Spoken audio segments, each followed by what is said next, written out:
ஆண்டவராய் இயேசு கிறிஸ்துவுக்குள் மிகவும் பிரியமான சகோதர சகோதரிகளே, சொல்லப்படும் எல்லா வார்த்தைகளையும் நீ கவனியாதே.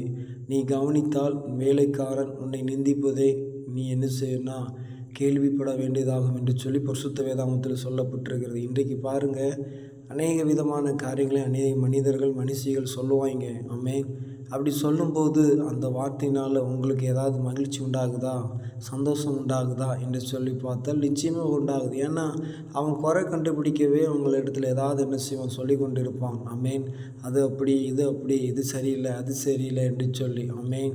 பிதாவாகி தேவன், குமாரன் இயேசு கிறிஸ்து, பரிசுத்த ஆவியானவர் என்று சொல்லி பரிசுத்த வேதாகமத்தில் சொல்லப்பட்டிருக்கிறது. ஆனால் இன்றைக்கு ஆமென் வேதத்தை படிக்கின்ற மனிதர்கள் மனுஷிகள் இன்றைக்கு என்ன செய்தாங்கன்னா அடுத்தவனை பற்றி குறை சொல்லுவது என்று சொல்லி நீங்கள் அதே கவனித்து கொண்டிருந்தீங்க என்று சொன்னால் ஆண்டவர் உங்களை குறித்திருக்கிற திட்டத்தை மறந்து போயிடுவீங்க. அதை செய்ய உங்களால் முடியாது. அதனால் அதை கவனிக்க வேண்டாம். ஆண்டவருடைய நாமத்தை மேம்படுத்தக்கூடிய காரியங்களை செய்ய கர்த்தர் உங்களை உயர்த்துவார். ஆமென்.